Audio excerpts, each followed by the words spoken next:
안녕하세요, 핑몬스터입니다.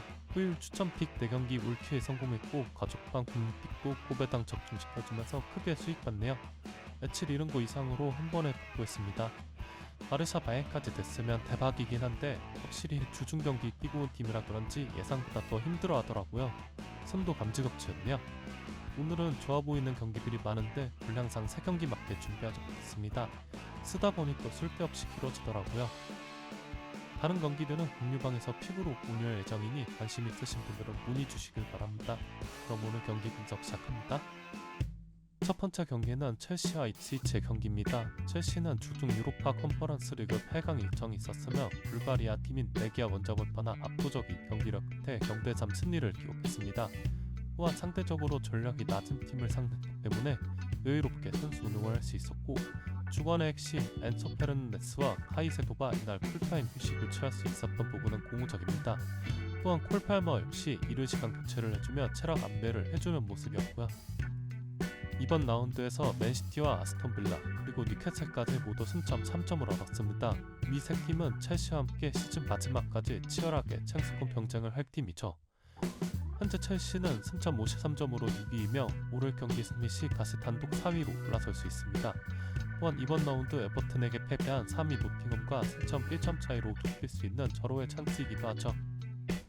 맥케나 감독의 입스위치는 현재 리그 18위 강등권이며 잔류권인 17위 울버햄튼과 승점 격차는 무려 12점입니다. 아직 리그 6경기 일정이 남아있긴 하지만 입스위치는 앞으로 남을 일정에서 2패만 더 추가하게 된다면 강등을 피할 수 없습니다.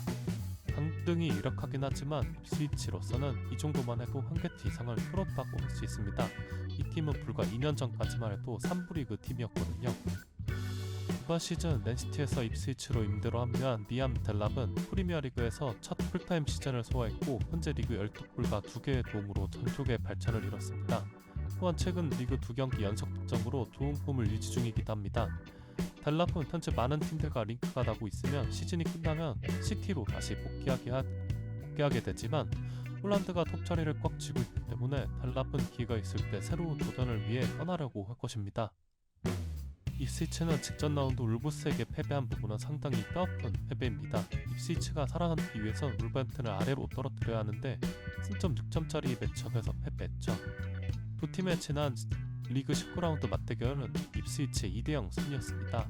입스위치는 이번 시즌 단 한 번도 프리미어리그 팀들을 상대로 더블을 기록한 점이 없었다는 점에서 첼시의 승리로 추천드리며 핸디캡 승리는 좀 더 생각해 봐야 될 것 같습니다. 두 번째 경기는 울버햄튼과 토트넘의 경기입니다. 울버햄튼은 앞서 얘기했듯 직전 라운드에서 입스위치를 상대로 승리하며 사실상 잔류에 매우 가까워졌습니다. 물론 아직 확정이라고는 할 수 없습니다. 남은 리그 6경기에서 베이츠와 레스터가 앞으로 어떻게 하느냐에 따라 달라지긴 하겠지만 현재로선 2승만 더 추가한다면 자력으로 잔류를 확정지을 수 있는 상황입니다. 하지만 남은 일정이 마냥 쉽지만은 않습니다. 토트넘과 맨유 그리고 맨시티와 브라이튼 등 쉽지 않은 팀들과의 일정이 남아있죠. 울브스는 이번 경기 쿠나가 징계에서 복귀할 수 있습니다. 쿠나는 지난 본머스와의 FA컵에서 폭력적인 행위로 다이렉트 퇴장을 당한 뒤 FA에서 추가 징계가 이루어지면서 총 4경기 징계를 받았죠. 하지만 놀랍게도 울브스는 쿠나 없이 치른 리그 4경기에서 3승 1무 0패를 기록했고 이 기간 승점 10점을 획득하며 강등권과 승점 차이를 12점 차이로 벌려놓았습니다.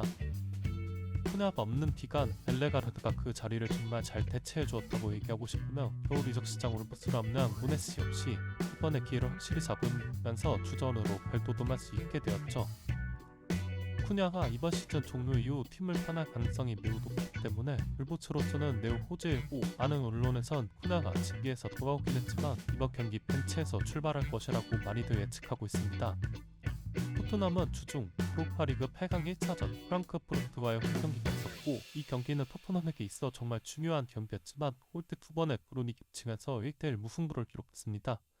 토트넘은 현재 리그 15위이며 프리미어리그를 통한 다음 시즌 유럽대항전 진출은 불가능할 것 같습니다.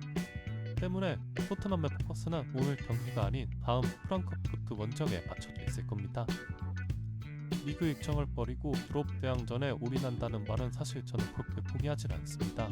패배할 경우 팀의 사기 문제도 있으며 애초에 리그 성적은 개판이고 경기력도 안 좋은데 유럽대항전 가면 갑자기 좋은 모습을 보여준다는 것은 사실 말이 안 되거든요.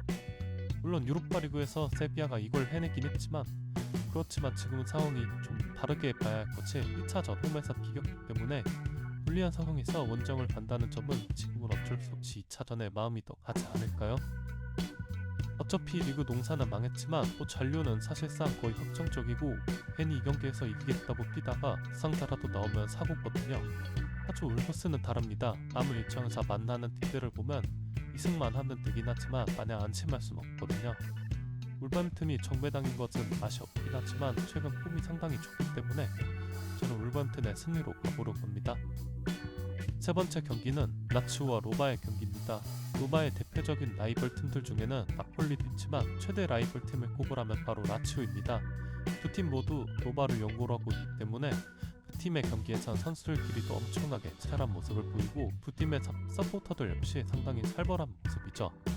라치오는 현재 승점 55점으로 리그 6위이며 4위 아탈란타보다 승점 3점을 뒤지고 있습니다. 현재 세리에 3위와 4위 자리를 두고 최근 7개 팀이 경쟁하고 있는 치열한 상황이죠.